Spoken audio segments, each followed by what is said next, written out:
그렇다 치고, 근데 요거는 좀 눈에 띄네요. 그러니까 음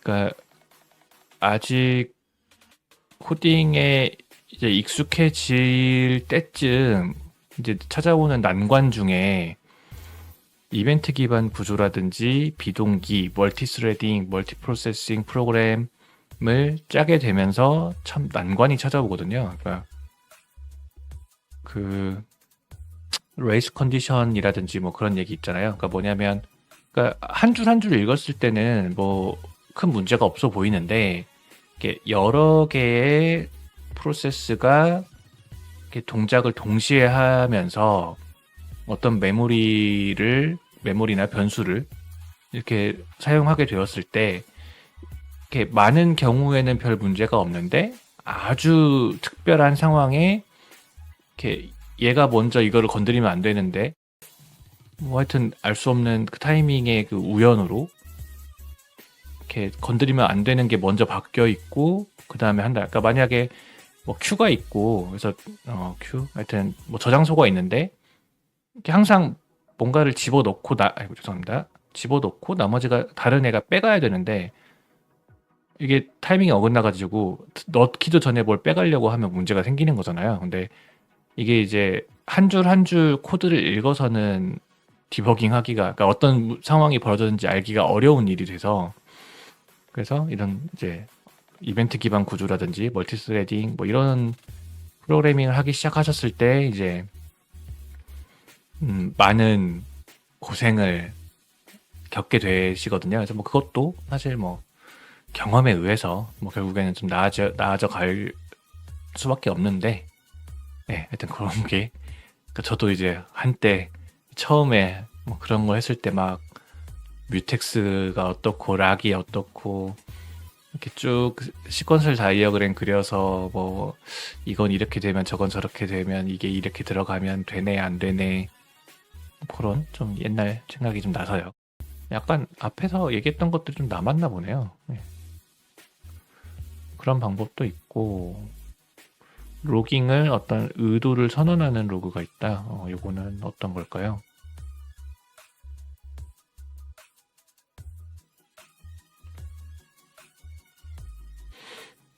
인텐트를 로그에 넣는다. 그러니까 지금 이런 게 실행이 돼야 된다라는 거를, 그 의도를 로깅을 한다.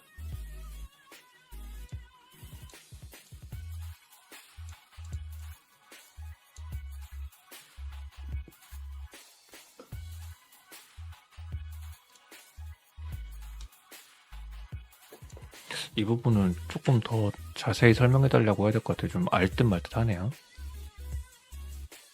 그러니까 이런 인텐트 로그를 넣어 놓으면 코드 내부를 안 들여보고 하겠다라는 건데, 스테이트 트랜지션 상태전이 요말 조금 뭐 말씀드리고 가자면, 오토마타라는 한번 언급을 어디서 했냐면, 제가 대학을 다닐 때 3학년 과목 중에 오토마타라는 과목이 있었어요. 3학년인가 2학년인가? 뭐 결국에 이제 그거 가장 많이 예로 드는 게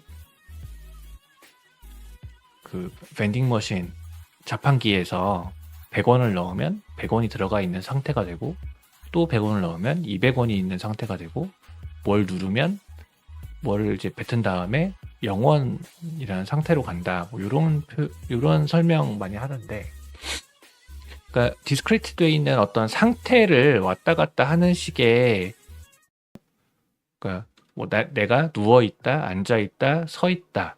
그러면 서 있을 때는 이런 인풋에 대해서, 똑같은 인풋에 대해서도 서 있을 때는 이렇게 대응해야 되고, 앉아 있을 때는 똑같은 인풋에 대해서 이렇게 대응해야 되고, 뭐 이런 게 좀 다를 경우에 내가 지금 어떤 스테이트에 있느냐에 대해서 뭐 구현을 하는 방법들에 대해서 이제 배우고 하는 뭐 과목도 있고, 뭐 꽤 이렇게 프로그래밍을 하다 보면 자주 고민해야 되는 뭐 그런 컨셉 개념이고요.